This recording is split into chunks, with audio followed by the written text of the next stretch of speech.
Welcome to Innovation and Leadership. I'm Jess Larson. On this episode, we get to go back to the mini-series, The Fortunate Fishes, with my great co-host, Charlie Garcia, founder at R360. The website's R360 Global. It's a peer-to-peer network for ultra-high net worth individuals. And I'm lucky enough to now be the chapter chair of the Pacific West chapter and excited to be a part of the community. Charlie, will you introduce our great guest we've got this week? Sure. So Alex is an author, Factory for Good.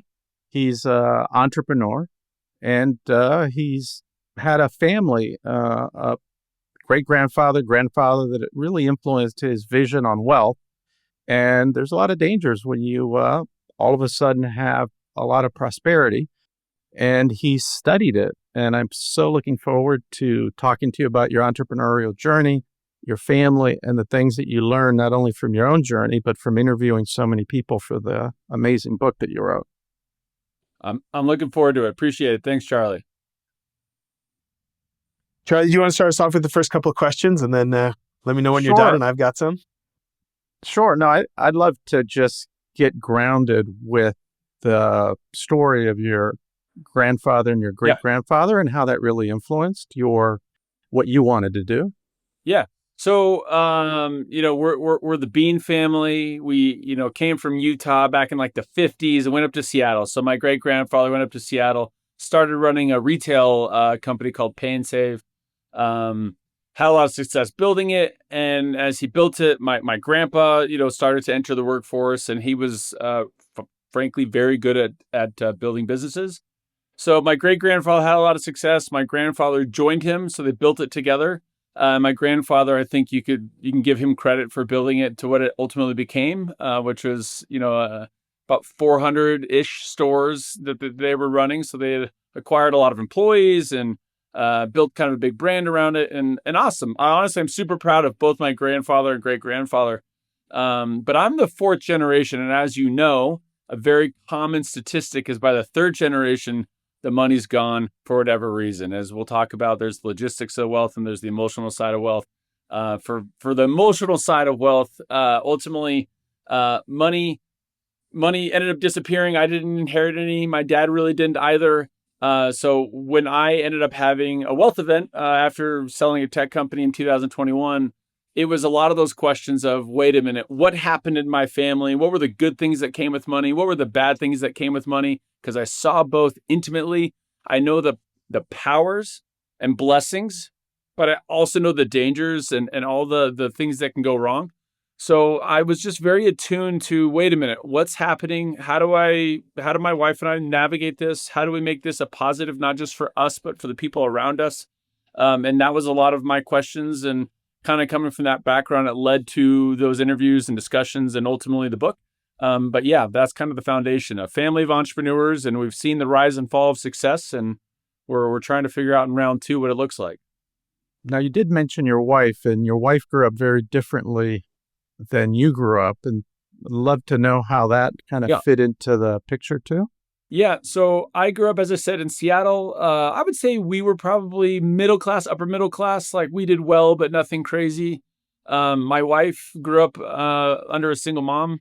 Her mom made $10 an hour for a lot of her career, raising 6 kids. Like, that's that's no joke. And so they had to earn a lot of what they got, or it was by the benefit of neighbors or friends or, family that would help them get by month to month.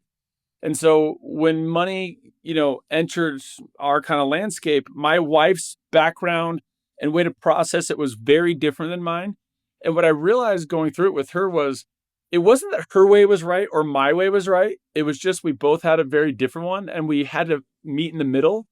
And the crazy thing is most people think you go start a business, the American dream, you end up, you get to that top of the mountain, and it's amazing, and it's a big success, which is awesome. That everything's great. The grass is greener. And in many respects it is. So I'm not going to sit here and say it's not. But I will tell you that the first year of marriage post the exit was maybe outside of our first year of marriage, because just, you're getting to know each other. Outside of that was probably our hardest marriage, just in terms of trying to get connected and figure out what we want to do, what we're going to give or buy or spend or whatever that looked like. It was more complicated than we thought. And frankly, there was a lot of emotions and a lot of conversations and processing. And we were both right and wrong in different areas. And we're slowly meeting in the middle. So I have a ton of questions, but I just don't want to cut you off. No, just tell me when it's my turn. I'm going to leave you with the talking stick until you tell me it's your turn. No, go for it. Alex, I love the book. It's funny. Charlie's co-founder, Michael Cole, wrote a book called More Than Money that has like a bunch of similarities. I actually want to get you a copy of Michael's book now. But there's this concept, I think, in the entrepreneur community that, doesn't have a lot of visibility past exit. We hear about buying planes or multiple homes, or you finally get the Ferrari, or, go on the great vacation, some of those kind of things. A lot of folks are very excited to have a lot more means to do philanthropy and giving back. But the day-to-day, like we all get to hear about all the struggles as you build the company. That makes it into the business press all the time. Founders are constantly talking to each other about that. But this like the new stresses, there's not as much visibility on. I mean, think about the number of books that talk about the struggles of building the company to exit versus the number of books of like what life is like after the exit. I mean, it's got to be 100 to 1, 1,000 to 1, right? Yeah. And I think the reason is like, and I understand why it's a pretty taboo subject in the sense, like we were writing the book and there would be all these times we'd write the book and we'd basically say, be like tone check. Because when you wrote it, and if you use words like wealth or rich, it's just like everyone basically puts up their X and they don't want to hear it, or it's the world's smallest violin. And, oh, woe is me is the person with money. And I totally understand and respect it. Right. So what we tried to do is have this conversation in a safe manner that was approachable to people that are wanting to climb that mountain and to people that have climbed it and are on the other side, and say, yes, let's have a candid, safe conversation about problems. And one of the things that I also realized, not like I realized it, but also I saw it in the interviews and we read it in a study. The human brain, our biology is conditioning us to find problems. So when you're trying to survive the Maslow's hierarchy of needs and you're trying to just get shelter and food and air and stuff, like obviously nothing else matters. That's what matters most. And that's it. But as you climb it, it doesn't like, your body's still going to find problems. It might be an annoying neighbor. It might be an annoying family member. It could be the littlest thing in the world, but your brain's still going to find problems.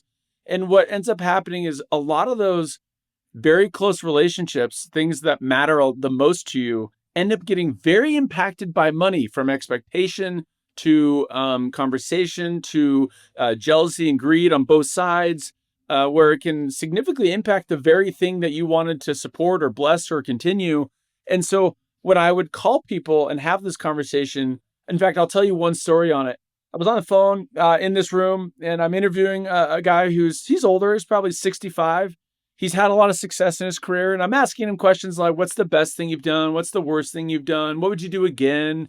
Like tell someone like me what they should know. And we have a great conversation.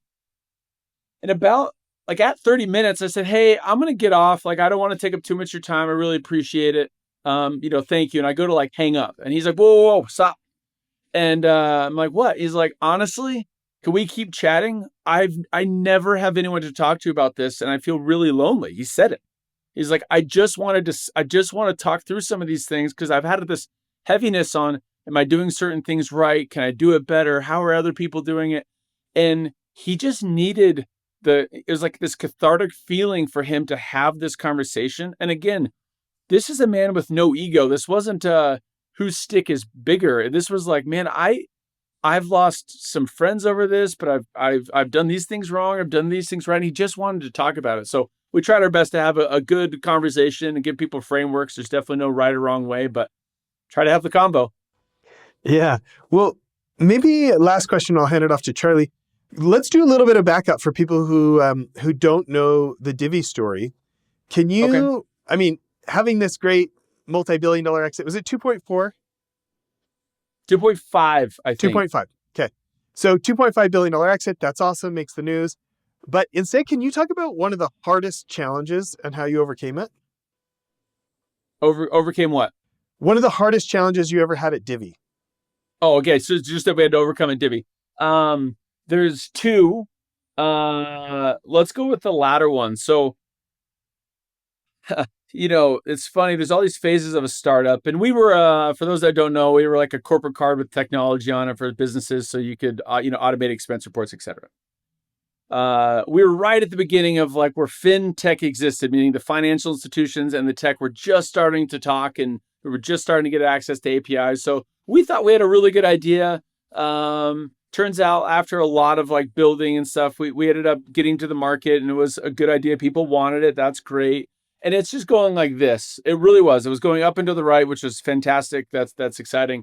But just because it's going up and to the right doesn't mean there's not tons of problems or stress happening. And so for us, one of the big hurdles that we had, not just the typical scale problems and culture problems and things you try to really manage as you grow, but when COVID hit, COVID was a disaster for a lot of people. So I'm sure someone's going to say I had a worse story, which is fine, but I'll tell you ours because it's pretty unique. When COVID hit, if you remember, it was March of, was it 2020. Okay. So at this time, Divvy's killing it. We're going up and to the right. We'd actually raised at like this $800 million valuation or seven something. And the group that invested in us gave us $175 million. Okay. They gave us 25 million day one, 50 million day 30. And then they had $100 million like call option essentially in a year that they could give us. Would you like to guess when that call option came up for the $100 million that we were for sure going to get? Because if you're thinking the week we're in quarantine of COVID, you are correct, people. So what happened is like, we've been growing the whole year. We've been hiring against this plan that this money is just like, it's a foregone conclusion. It's coming. And they basically call us and they say, the world's changed. It's not coming. And it was devastating for a few reasons. One, the money that we needed to continue doing what we're doing was gone. Two, the banks we couldn't add another client unless the banks approved their line of credit. And the banks could have called us at any time, 24/7, and said, hey, we're done. Just like they did in 2008 recession. Like it wasn't an unreasonable thought at the time that they could just say, you know what, we're taking a break because it's a lot of risk to take on in these uncertain times. And the third thing is, we were on the hook for that when they brought it on. So COVID, it wasn't just like, oh, we'd lose a customer, maybe lose $500 a month or $1,000 a month. It was like, no, we had a $100,000 line of credit with every customer, about on average. So if they default at the end of the month when we're all in quarantine and we can't play, then like, we're absolutely like, we're done. So what happened is you had these three things cascading on us where it just felt like the world, like we're in quarantine, our employees are at home. We don't know what's going on just in the world, let alone our business. And the weight that you feel, and I want to say there's two weights that I felt because I think it's important for both. One was just the weight of realizing you had all these employees and all the hopes and dreams and the culture, everything. It's like you've been running super fast and you get hit by like a brick wall. And it's just devastating. What are you going to do? How are you going to navigate it? How are we going to solve it? It was really, really, really difficult. And the other thing kind of surprised me, and I think, Charlie, you've probably seen this a lot, talking to people in your space that have had success. When you raise your standard of living, whether it's reality or mentally, meaning when you start to cash the checks, whether they're actually in your bank account, you start to have this like, whoo, like it's coming, you have this feeling. And then when the rug gets pulled from underneath you, and you sit back and you're like I remember being in an office, and this is not common. Like my kids have never seen me cry, like legitimately just in tears. Cause I was like, I'm going to have to start all over again. And I'm willing to do it for my kids and my wife, but it was just like, it was devastating. I didn't know how to process it. So both personally and as a business, it was a rough go, but I won't get into how What happened? No, I'd love to know what happened. You have me on the edge of my seat. Like, I'll tell you what happened. Have you heard of a little thing called PPP? Ultimately, PPP did two things. It allowed us to get our customers to get funds from the government because they weren't allowed to operate, that allowed them to pay their bills. So allowed them to stay in business for that month or two where people were super scared. That was a big deal. Once people realized that we still had a pandemic, but the world wasn't going to end, then, we can continue to operate. We ended up actually having a lot of our best months over the next like 6 months. Uh, that investor did not actually give us the money, so we did have to make some changes, but we ended up getting an investment 6 months later that worked out. And ultimately, we all figured the world wasn't coming to an end, and we got through it. But it took a fair amount of effort, prayer, tears, all of the above. But we did get through it. Awesome. I was very curious. I love trees, and I love the imagery on your book with the tree and the roots. And I just love to get your, what's that about? What does it mean to you, that imagery? Yeah. So this is kind of where the obsession came from, of this concept of a factory for good. And maybe can I actually describe what the factory for good analogy is, because it'll go into the trees. So the analogy is like, let's say you're in your 20s, everyone in their 20s, they wake up every day and they go to their factory, right? Not a literal factory for everyone, but basically you wake up and you have to go to work. And what you're trying to produce is ultimately money, so you can provide for your family and for yourself and shelter and food and all the things. But as you continue to produce that factory and money, at some point, you might get to a spot where money doesn't need to be your sole focus of what you're trying to produce, but money can actually now become an input at the beginning of your factory. And so now you have your time, your energy, your resources, or your money to create a new factory with a different output. And I want it to be a very proactive thought process of, well, what are you trying to produce? What is the good you're going to put into this world? And what does that look like?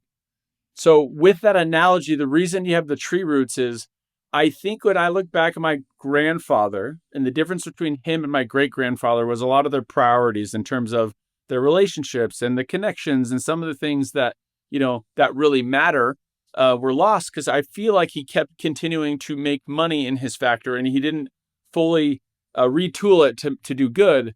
And what I feel like I realized, and I could be wrong, right? I'm not here to say I know the exact answer, but having seen it and talked about it a lot, if someone who's been lucky enough and smart enough and whatever enough to create wealth, or any level of that, doesn't just go into a land of consumption and sit on a beach or retire somewhere and sit in a lawn chair, but they can continue to create, the impact it will have on their own personal family tree, from their kids and their kids' kids and their kids' kids' kids, that will think about them like we do my great-grandfather.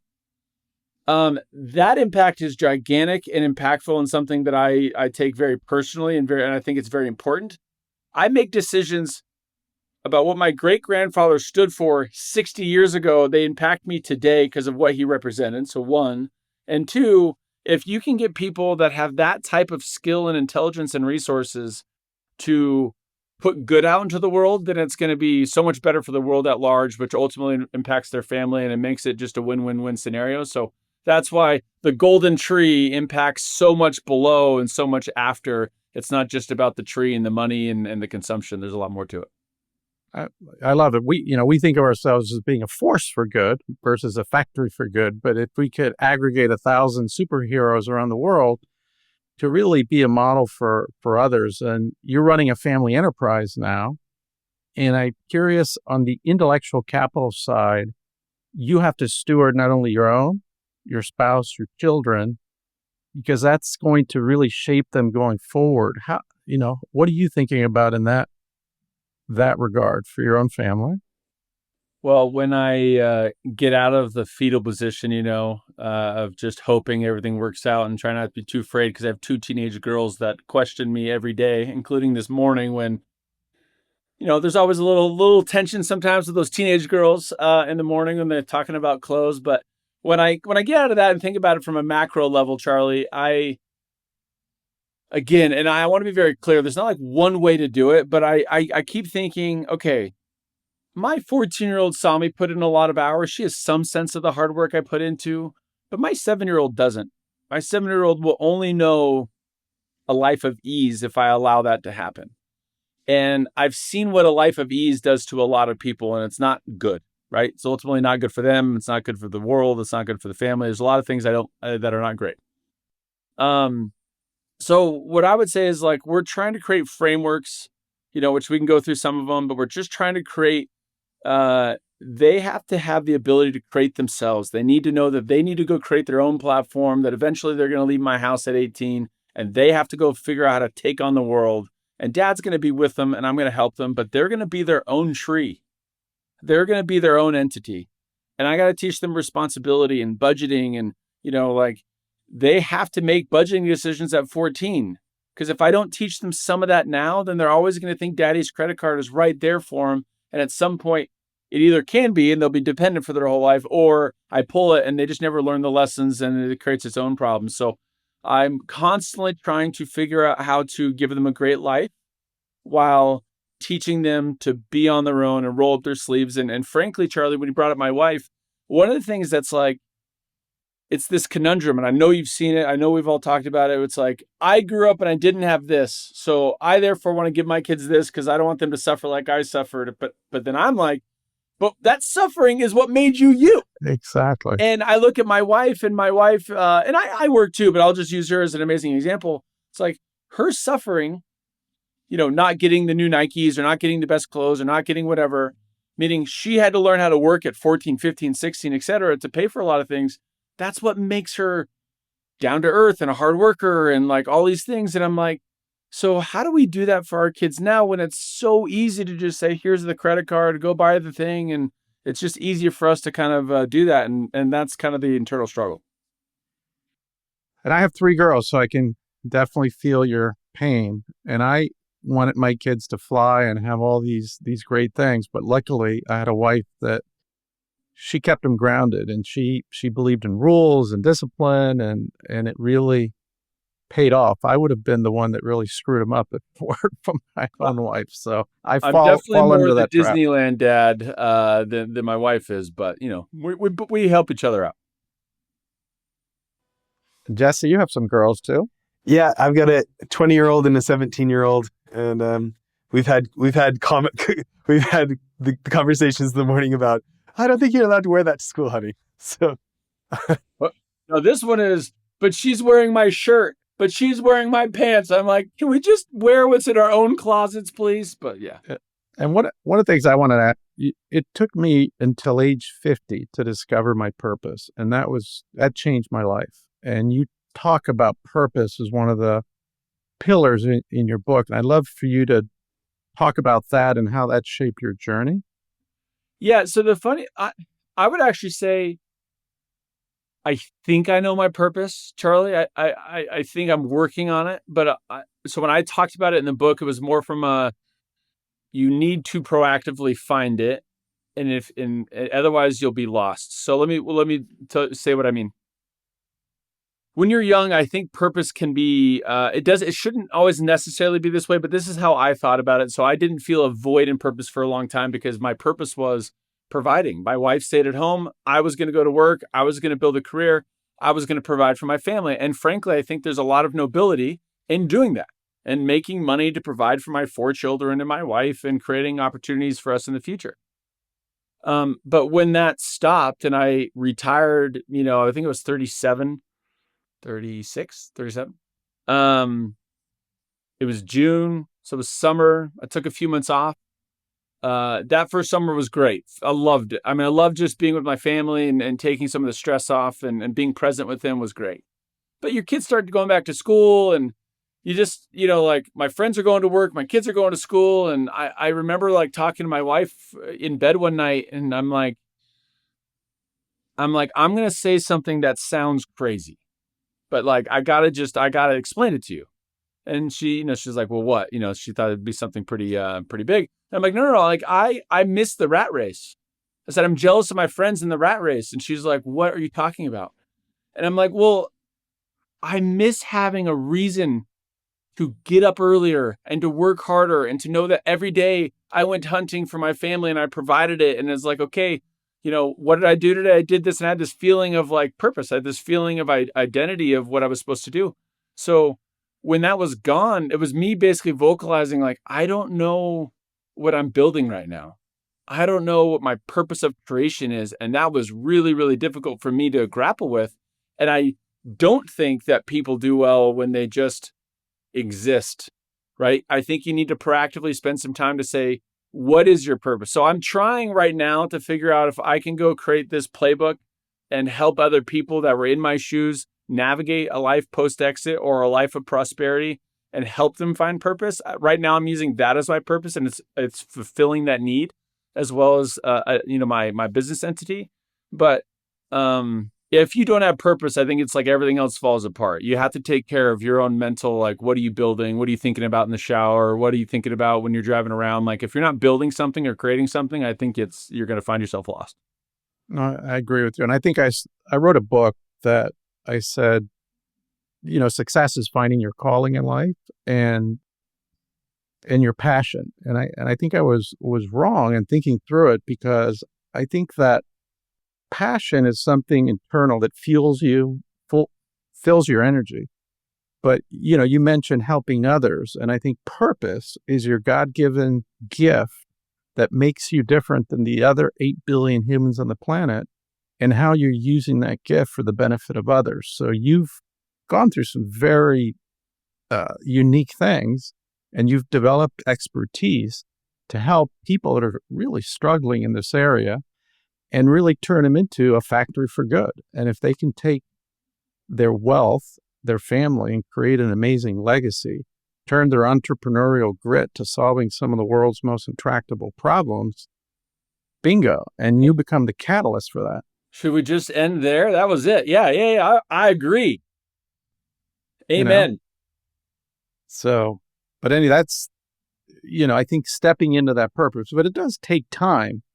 You got to bumble around doing a lot of things until you really step into it. We talk about it in the book, like there's the 4 phases of an exit or whatever. And, ultimately, yes, there's like a honeymoon phase, there's you feel lost phase, but then you experiment. You're going to try a lot of things.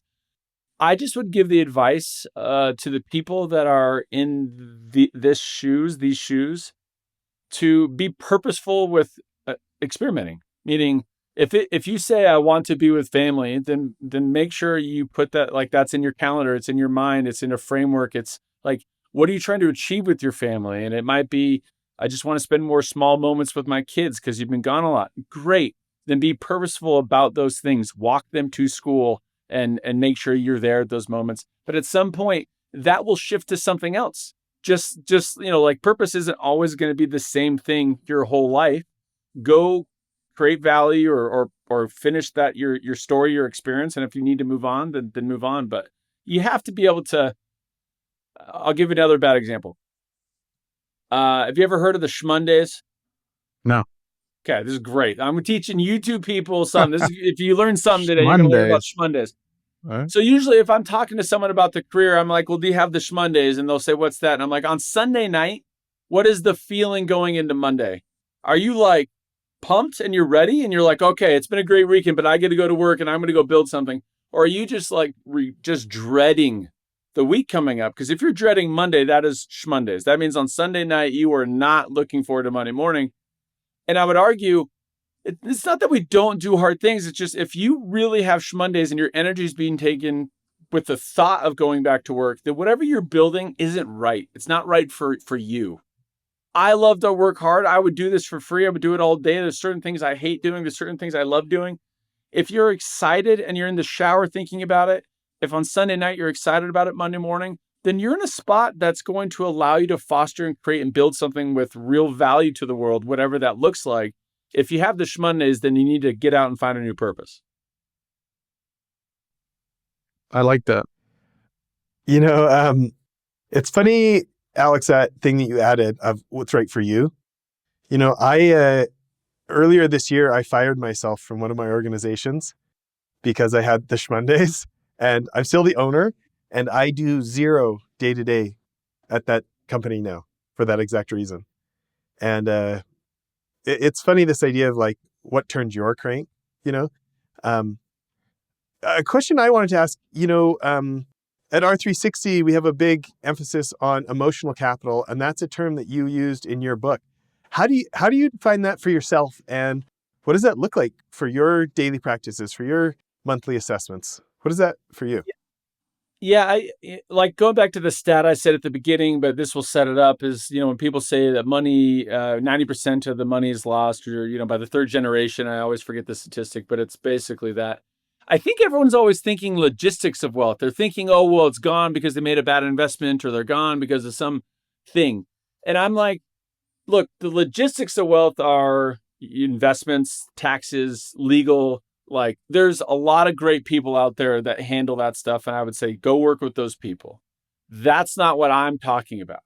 What I'm talking about is the emotional side of wealth. And I'll give you an example. What that means to me is, how do I raise my kids so that they're not entitled or dependent? How do I, how do I handle siblings or family members that maybe aren't in the same financial situation and they're wanting money. And by the way, if I give them money, it can change Thanksgiving dinner and it can ruin our relationship if it's not handled properly. Or, there's a lot of these things that it's like the most important relationships in my life are my wife, my kids, my good friends. Those can be gone because of the money discussions that we're talking about for a variety of reasons. And that's the emotional side of stuff, right? How do I rewire my motivations? My motivation used to always be like money, money, money, good or bad. Sorry, that's what it was.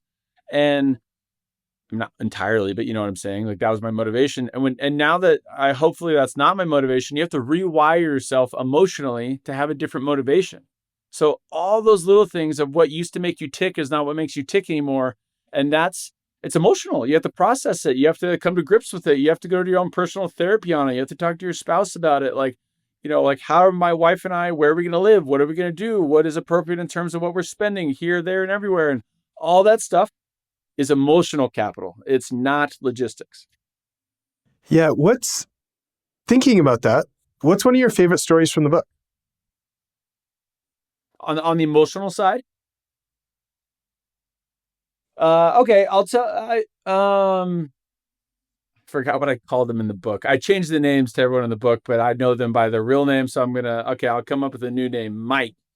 Mike tells me, he's like, look, and he was actually like, we're good friends, and he was almost in tears when he told me the story. He's like, dude, I made a mistake, and I'm like, what do you mean? And he's like, I have a daughter that is spending an insane amount of money every month in high school. And I won't say the number because it's like people won't even like grapple with it, but it doesn't matter. It's too much money. And he's like, I've created a monster. She has access to my credit card, to mom's credit card, to the Amazon account, and she can just buy whatever she wants. And he's like, the thing that's annoying is I actually can afford this for the rest of her life. He has enough money. That was not the issue. So the logistics of wealth wasn't saying you can't afford it. Stop. The emotional side was he's like, she's about to go to college in a year and she's not ready. And it's going to ruin her life's going to be totally different when she goes off to college and I cut off a lot, or, I have to tell her no. He's like, we're running into a brick wall in our relationship, and it's because she's not dependent and I have made her entirely independent. So there's blame on him. And he's like, look, some of this is on me. Some of this is on her. And he then described the next 6 months of pain that it's been taking to try to rip out, and it sounds so stupid because people don't understand it, but he's like, I had to rip out, this credit card she had file on at the Gap, and this credit card she had on file at this place that I didn't even know we had, and Amazon. And he's like, and then I forced her to get a job. I forced her to go work at the, homeless shelter. And he's like, she's finally starting to learn what responsibility and what it looks like. And every time, what I will say to people is like, that might sound odd to you, but what I'll tell you from the father that was crying about his daughters, it was the most emotional thing in his life. It was like the Michael Scott quote from The Office. It's the most personal thing in the world, right? Like, when they say business isn't personal, like this was the most personal thing in the world, was that the money being in the fingers of his daughter was like so impactful to their conversations, to their relationship, to their future, to her future. These are the things that he really cared about. And so that's a really good example of, you can say what you want. It's extremely personal. And if you do it incorrectly, even if you have a lot of money, that can be the reason that you screw it all up. Yeah. Charlie, what kind of questions does that bring up for you? Well, a lot of, I attribute my success to my faith and my spiritual practices that have really influenced my emotional state. And I'd love to know from Alex's perspective, how important has that been in your journey? Yeah, I do have my faith. And I practice that very strongly. And it's funny when I talk to people, not just that are in faiths, like, well, like I am a member of the Church of Jesus Christ of Latter-day Saints, but you have a lot of great Jewish people and Muslim people. And actually, for this conversation, I will say it doesn't matter your faith, because it's not about believing in the right God or anything from a spiritual side. What I'll tell people and what I would strongly believe in, and I will use Ryan Smith, who's a local example here. He's the owner of the Utah Jazz. He sold Qualtrics. He's a billionaire, etc. And I'm sure he's not a perfect person, but when you realize that every Sunday he's told where to go, where to be, and he's asked to serve in callings to help young 10-year-olds or to help 18-year-olds or to serve in these other capacities, even Ryan, who has all the money in the world to do whatever he wants, is willing to submit to something higher than himself and say, how can I get better? How can I serve? How can I help? And I think that mentality is needed, because there is a God complex that comes with money. Once you've had some success, you can start to just basically buy comfort, buy power, buy yes men. And if you get too comfortable in the world of convenience, in the world of you're in charge, you start to make decisions that are not you from years ago. And you put yourself in a position where you become the person you didn't intend to be. So for me, I admire guys like Ryan. I try to do it myself, which is you have to submit to something higher than you that allows you some humility and requires you to focus and meditate and say, where are my weaknesses? Because if you don't, then money has this really, really funny way of making you think that you're perfect or that you can do anything you want. And that's just ridiculous. Yeah. And you talk about the God complex in your book, particularly out of the story, but where the wife said, everybody says yes to you except me. Well, you said wife, you mean my wife, because that's that story. And yeah, right. It's like, oh man. So we were not in an argument, but we're like going back and forth. This is in the first year. And I'm like, look, I have like an assistant. I had a second assistant. I have staff. I have old, Divvy employees. I have all my friends that do fun things with me. And she's like, think about your life. And I was like, all right, yeah, no, that's good. And she's like, no. Everyone in your life says yes to you, Alex. Everyone. They have all the incentive in the world to say yes to what you say.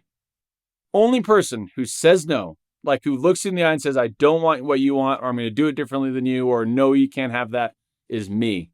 And that's the one person I, in theory, should care about the most. And I was like, that is such an interesting, like, dichotomy of relationship, is like the person I love the most is actually like, that's a vulnerable place to be. She's the one person that can tell me no. And her point, and I would make the observation, there's a reason a lot of rich and powerful people get divorced, because they get what they want. Yeah. But in a marriage, it should be very much more meet in the middle. And there's gonna be times you don't get what you want. And that's that's not easy. You got to work through that. And I'm getting it from a different angle. I don't know if what'll happen to you, Jess, eventually, when you have, 3 or 4 groups of R360 members and they're family. And if they have a crisis or they need help, you're going to bend over backwards 7 days a week to help them. So my wife always says, oh, I wish I was an R360 member, because maybe, you pay that kind of attention to me. So we'll see. Jess does. I'll let you handle that one. Alex, Johnny Hanna? Yeah. I remember he's been on the show a couple times, and I remember him talking about his wife giving him the gears about his phone etiquette when they're in the middle of a conversation and he's like checking text messages. And she's like, would you have just checked your text message if this was a conversation with one of your investors? And he's like, that was like a real gut check for him. And she brought it up a bunch of times of like, how important am I to you? Because I know how you are with your investors. Can I, what would it take for me to get the kind of respect your investors get? But he took it like in the best light, and it actually did change like how present he is with his family when he's with them. And, I thought it was interesting. Yeah, it's interesting because it's like, oh, shoot, that's funny because it's real. It's true, right? Like if you were on a super important meeting with investors that you needed to execute, you would be on do not disturb and you'd be all in, Obviously when you're around like family, there's a lot of informality which creeps in, which is great. But I have seen the same thing, like, with Megan. And it's funny. It's like, this is a good example of logistics versus the emotional, because I'm in a position of investing in companies and I do a lot of fun things with different people or just different relationships. There is a lot of like back and forth, a lot of text messages. A lot of people do want my attention. So I found at night in bed, if we put our phones away and we can just chat and she knows that she's getting an undivided me, it is like infinitely more powerful to the connection of our relationship than like if I gave her a diamond, right? Like, or some super expensive lavish thing. And that's what's crazy to me is people say, well, I want money, or they think to themselves, I want what money brings. And I don't disagree with some of what they're saying. And I'm happy to like get into the nuance, but I would say, but if you actually wrote it down, and this is what we do in the happiness audit, I'm like, but if you wrote it down, the thing you actually want is love from your wife and from your kids or your spouse or whoever, the people closest to you. That actually means more to you than, okay, actually, I'm going to tell a story. This hit me like 2 days ago. I'm going to try to change names and change some of the elements of this person. If they ever hear it, they don't know it's them. Could you put a price on how much your children are worth? Okay, let's play a game. If I said to you, I'll give you $100 for the life of your kid, you'd obviously say no, right? Okay. If I said $100,000, you would say no. If I said $1 million, you would say no. But just for the fun of it, if I kept going up, is there a price, like even your marriage? Is there a price where you're like, hey, I'll give you $1 trillion. You just have to give up your spouse, right? Don't answer it. I'm not going to make you get in trouble. But it's a thought. It's like a thought process of, this person I was getting to know them, and basically they don't have any kids and they're not married, but they have a ton of money. And I realized as I got to know this person, I was like, oh my gosh, my kids are worth hundreds of millions of dollars. I wouldn't trade spaces with this guy for one freaking second, because I feel like the richest person in the world because of my relationship with my wife and my 4 kids and some of my really, really good friends and family. And I realized that there wasn't a money to that. Like I wouldn't have traded him, and his balance sheet was gigantic and he has all these really cool things. And I just sat there and I'm like, people think that they want that, but they don't. But I'm telling you, what you really, really, really, really want is the love and that connection in those relationships. So don't screw it up in the pursuit of money. I agree 100%. They said the richest man in the world is the man who opens his arms and has nothing, and his children come running into his arms. And to me, that's, I asked my 4 kids a few years ago, what have I done well as a father? And what are opportunities to do better with you specifically? And without exception, individually, all of them wanted more of my time. That's all they wanted. They wanted me present. They wanted my time. They wanted to go on vacation with me. But I was so busy living my purpose, helping others, that I forgot that, hey, there's some other people around you that all they want is your time. Can I tell you, so this actually didn't get it in the book, but I started talking to a lot of, groups that had, were successful. And so in these conversations, another framework popped up called the ABCs of relationships. This will be my plug. You can get it on factoryforgood.com. It's all free. Go for it. But, okay, so the ABCs of relationships. Here's what sticks out, because you just said it, Charlie. I'm just going to give you I'm going to give the audience a slightly different way of thinking about it. Because I think, like, I went to my 13-year-old and I said, what can I do what can I do? And I think a typical response is like, oh, nothing. Oh, good. Like until you get through the egg and you crack the shell and you can really get in there. And so a way that I think you can do that is this framework. If you're thinking about your circle A, the people that matter the most, you're thinking about people that you like. I would say, first off, write down the list of people you would take a bullet for. Like you would legitimately, if it was like me or them, you would take it. And okay, write that list down. And then the other thing I would say is, like, if this person died, that it would just crush you, right? It's not like, oh, it'd be sad. It's like this person, it would fundamentally break your brain. Okay. with that list. Go to that list. I did this with my 13-year-old. And I said to her, and I said, she's 14 now, but she was 13 then. And I said, Emery, how would you rate me as a dad? 1 out of 10. Not how am I doing? Give me a rating. Like, I actually need you to rate me, right? Everyone's going to rate you as long as you have a decent relationship. They're going to rate you from 7 to 9. That's my guess. So she's like, I don't know, 8 or 9. And I was like, pick one. She goes, 9. I go, awesome. That's pretty good. Like, I'm feeling pretty good. And I said, okay, Emery, but what can I do to get to a 10? And the reason that's the trick question is she never would have said out loud, Dad, I need more of your time. But when I said, what can I do from a 9 to a 10? She said, I wish that like sometimes you would just like listen, that we could like, if you come up to my room and we could just talk and you could just listen, and that you would spend some more time with me.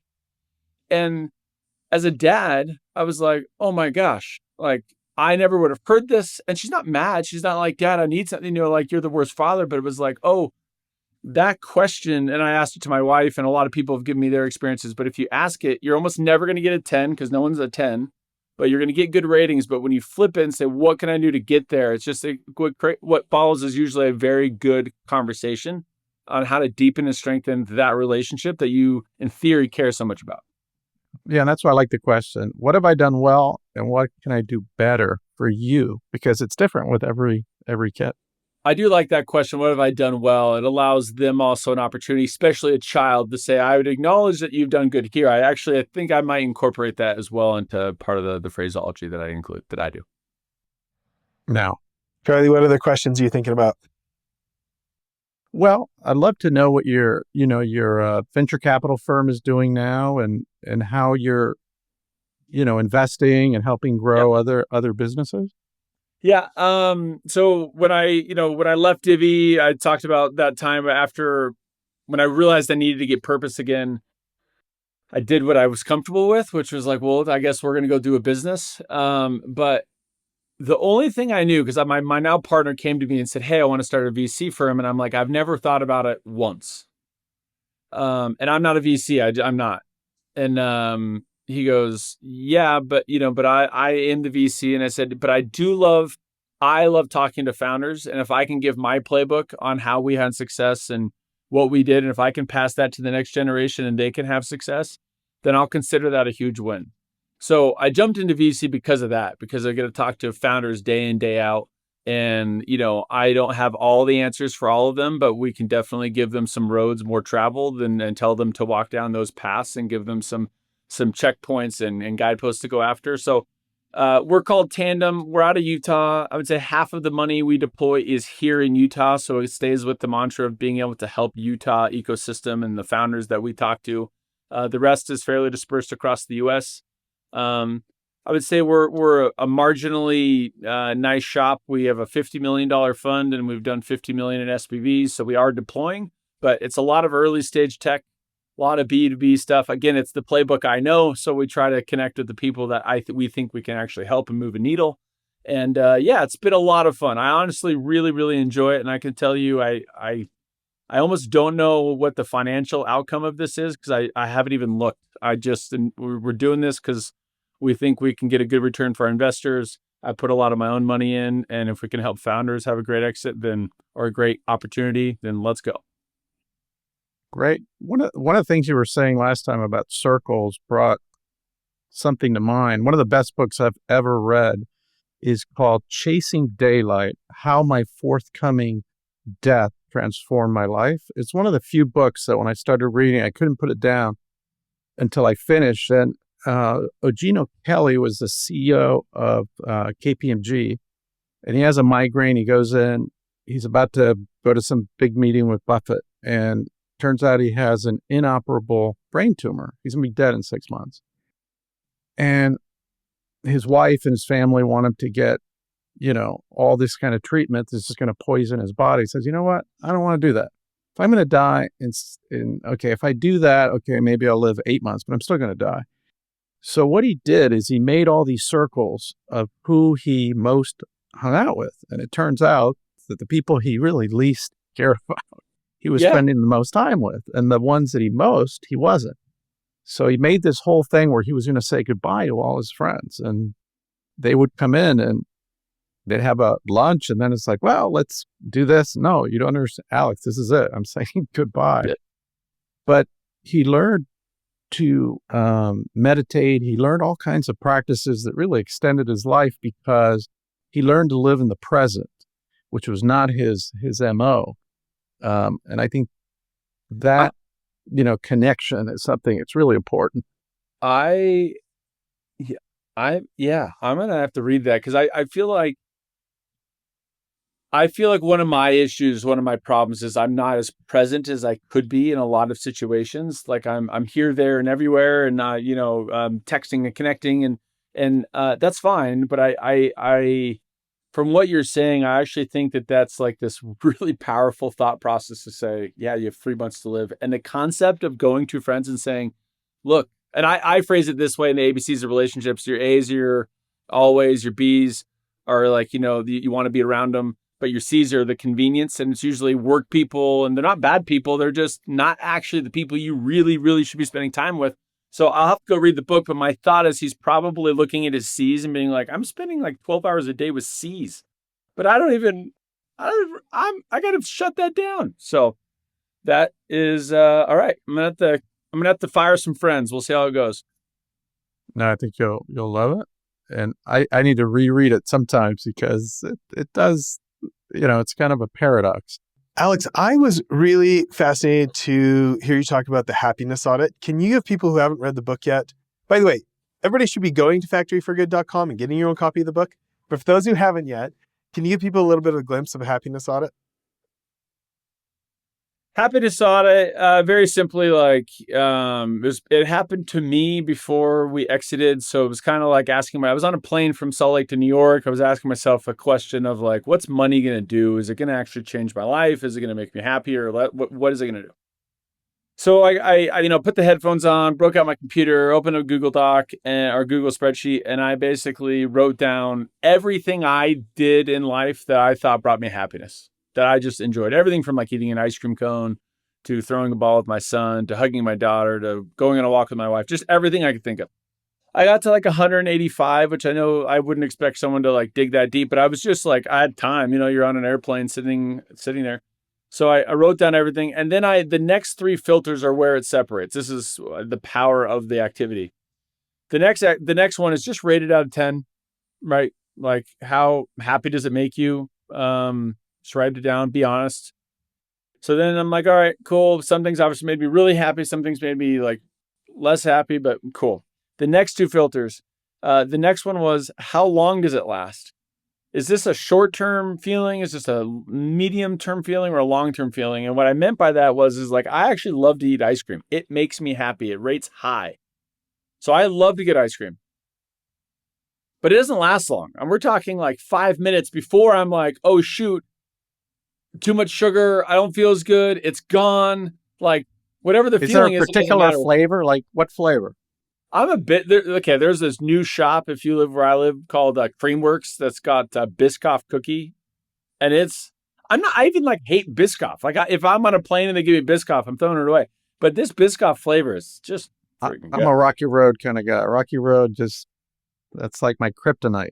It's like the taste bud matches, So big ice cream guy, but it doesn't last long, right? Versus if I coach my son's football team or if I practice pickleball with my daughter, like over time that builds this relationship that lasts long. So that's longer.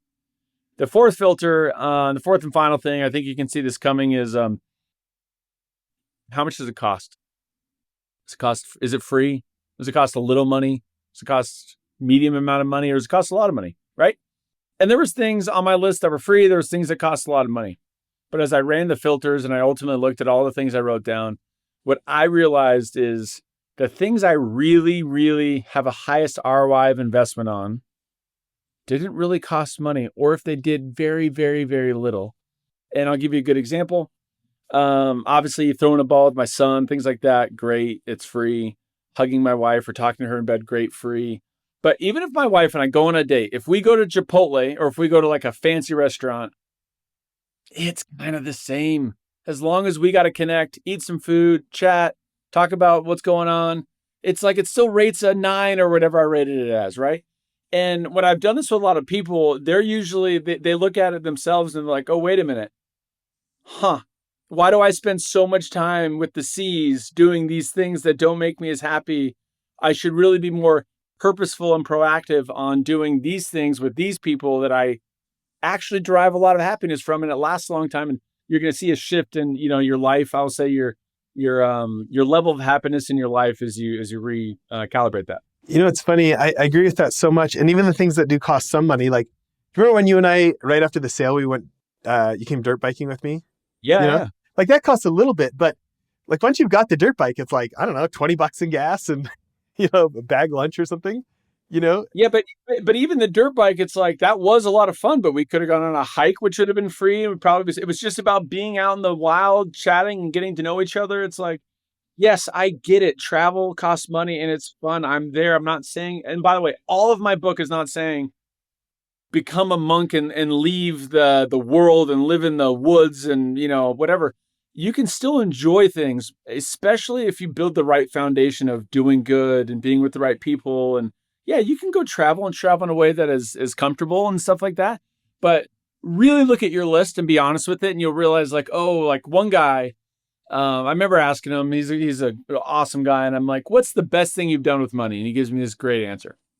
I go, what's the worst thing you've done with money? Like, what's the worst thing you wish you regret? And he's like, well, I have like 7 Lamborghinis. They're in a warehouse. I can't remember the last time I even saw them, let alone care about them. So he's like, I'm selling them because they're just totally worthless. They bring me zero value. Like, he goes, I bought them because I thought that's what rich people did. And his point was like, I thought it would bring me happiness. I thought it's what I wanted. But now that I have them, I like legitimately, they're actually a hassle. It's almost a negative because he's like, I don't even drive them. What makes him happy was this long list of stuff with his kids and friends and neighbors and community. And you're like, okay, yeah. So it's hard to tell someone who doesn't have 7 Lamborghinis that it's not what they want, but you're trying to do your best to say, yeah, but that's not the thing that matters. There's a reason people in the poorest countries in the world have smiles on their faces in many instances. Yeah. And you talk a lot about impact in your book also. And, I think, legacy and what you really leave behind. I know, Jess is really passionate about ending sex trafficking. I've been involved with veterans, with Girl Scouts, with entrepreneurship, education. What really gets you going in terms of how you want to impact the world, you and your family? Oh, man. I think we're still figuring out where the best return on our investment or impact is. We've done some really cool stuff with some groups here locally that we really enjoy. I don't think we could pinpoint our full mission statement yet, but we're like getting into it. Our kids are starting to get involved and we're starting to figure it out. I think what matters to me is like, so my great grandpa has a museum that has his name on it.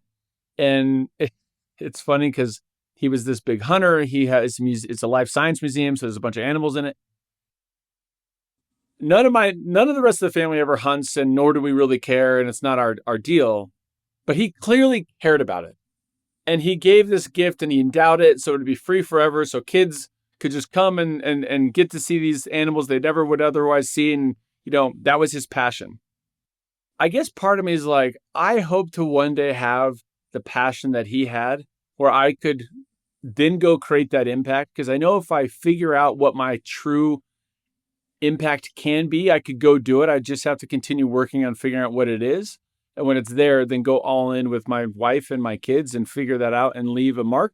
But I hope that at the end of the day, when I'm gone, people are like, he left a mark of good and where the world is better off because he was here. My advice is think about your time also. I think the biggest impact I've had was I answered a call for the governor of Florida to go on the State Board of Education, 7 people, and he wanted an entrepreneur with an entrepreneurial lens. And when, my life is said and done, what I was able to accomplish there in 6 years really transformed lives. And it wasn't about giving money. It was about, taking my entrepreneurial lens, my entrepreneurial grit to the public sector, not in an elected position, appointed, and really make a difference because, you see it now with what's happening in government. with Elon Musk taking some time off, and what they are finding just to make government, more efficient. But we have entrepreneurial gifts, and it's not always about money. I agree. Alex, what's something we haven't asked you that we should, or what's something that you wish people asked you about more? That is a good question. I'm hold on. I'm going to come up with something. Give me 1 second. What do I wish people asked me about more? I would actually say I had a lot of people read the book that were not in the same financial situation, and they got a lot out of it, which I was really pleased to see because I wanted some people to read it before we even published it with that background. And the reason, so the book was initially intended for people that had exited a company and they're trying to navigate the perils of prosperity, blah, blah, blah. But I think I'm really pleased, and I really hope that people take this framework of if what Charlie's been saying is the same thing, no matter where you're at, if you take time to figure out who you want to be, what your legacy is, what your impact is, or what your purpose is, that has nothing to do with money. I know money can amplify it once you have it, but you can go through that as a college student, as a newlywed, as a 30-year-old sales rep. It doesn't matter.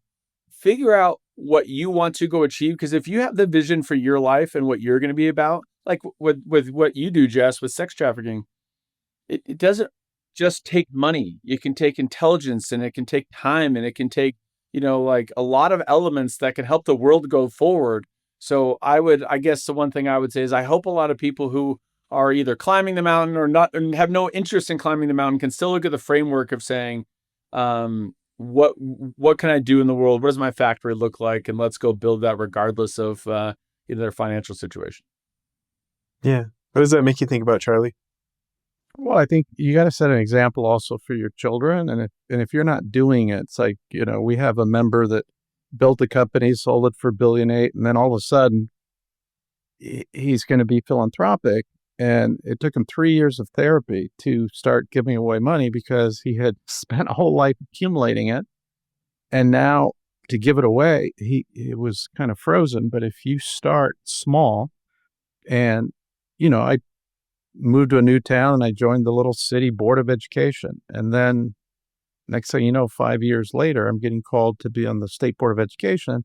But it started with these just little steps. And I think there's karma that goes into the world when you could be spending 110% of your time on your business or work, but you carve out some time to help people less fortunate. And I think it comes back to you in a lot of different ways. Yeah. Alex, what else are people going to see if they go to the website factoryforgood.com?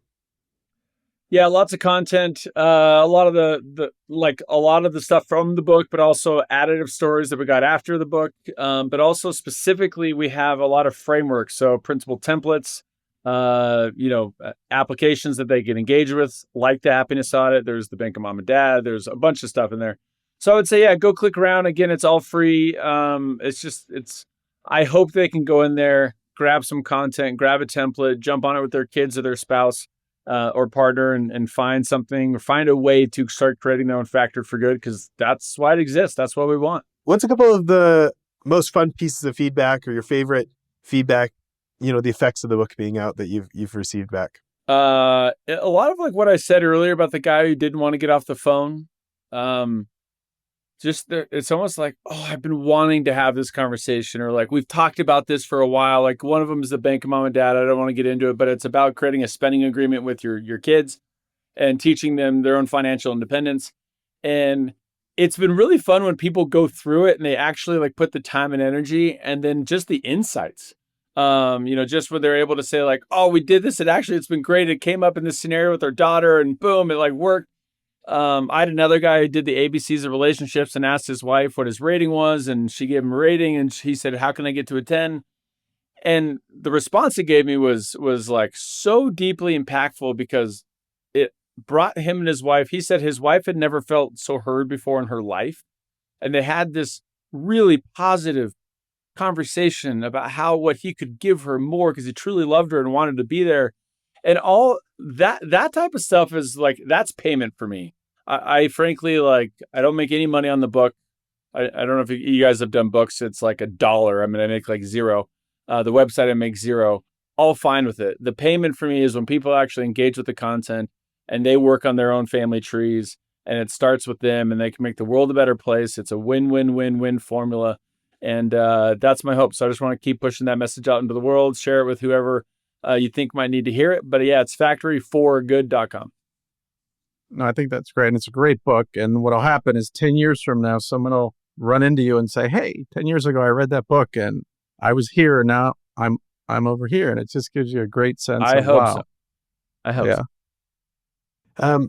Alex, I want to talk about social capital for a minute, because you have a lot of people who want your time now. And sometimes you've come to my parties or lunch invites and stuff. And sometimes you said, oh, Jess, my wife and I have decided we're not doing anything this week. Or, like you have some discipline there instead of just every shiny object.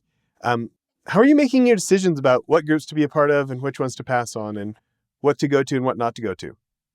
I wish I had some amazing answer. The reality is, like, sometimes my wife and I are just like, we just want to be home and we just want to be with our kids. Cause there's like either our travel or our kids' sports, or there's so many distractions.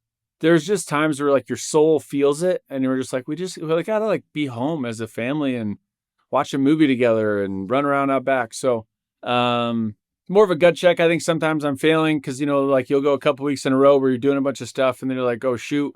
But there are, as you get older, there are certain things we cross off. It's like Christmas time. I'm not traveling for work. I'm not, like we're going to be doing family stuff starting December 1. So I think you're getting into some rhythms, but the rest of it is just like, you look at your wife and yourself and you're like, where do you want to be? And sometimes it's like, oh, there's a shiny object. And you just have to be like, I can't make that shiny object because I actually want to be here. Don't take that as an offensive, Jess. I do like you, but I do like my wife like significantly more than you. So I don't take it personally. Actually, I have respected it, because again, like I'm thinking about the one event, it was Mitt Romney was there and other billionaires were there and stuff. And you're like, hey, Jess, we're doing more Christmas family stuff. And I think that's worth looking up to. It's easy to talk a good game and it's quite, my dad used to say, sometimes when I'm like with sales pitching him as a teenager, like, oh, you should let me do this and it'll go like this. And he said this thing to me once. He said, Jess, it's so hard for me to hear your words over the thunder of your actions.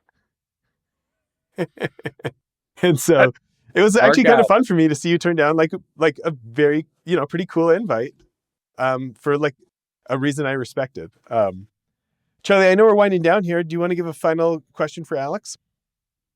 I was just thinking, about kids. And, I have 4 and they're all out of the house.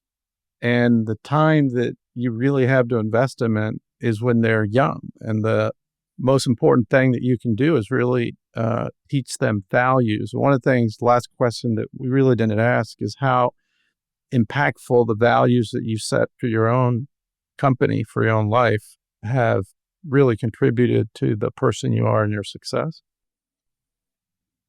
Yeah, I mean, it's like one of those things every day. I'm sure we have our values, like our kids. If you ask my kids what's the Bean family motto, they'll say, we the Beans choose to be, and then they'll give you the 6 B's, be kind, be grateful. And hold on, you got to tell us what those are. Just say them for everybody. Yeah. We the Beans choose to be grateful, loyal, kind, confident, hardworking, and respectful. I think that's the other one.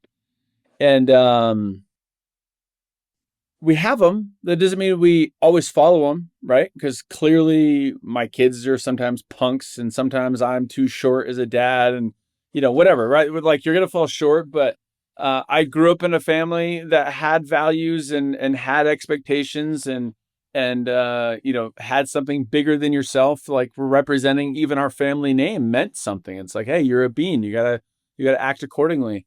And with our kids, we're just trying our best with different frameworks and conversations and, the mottos. And again, failing constantly. But I do think that hopefully when they graduate, which is Charlie, it's coming up, they're going to leave the house before I know it, that you'll be like, well, what did you learn as a kid? Or, maybe subconsciously or consciously, that they'll remember the things that we stood for or wanted to stand for. And hopefully our actions matched what we said more often than not, and that is something that they can take with them. Because again, you want them to go out there and create their own platform, have their own mission statements and mottos and values, but hopefully what we've taught them will give them a good jumping off point.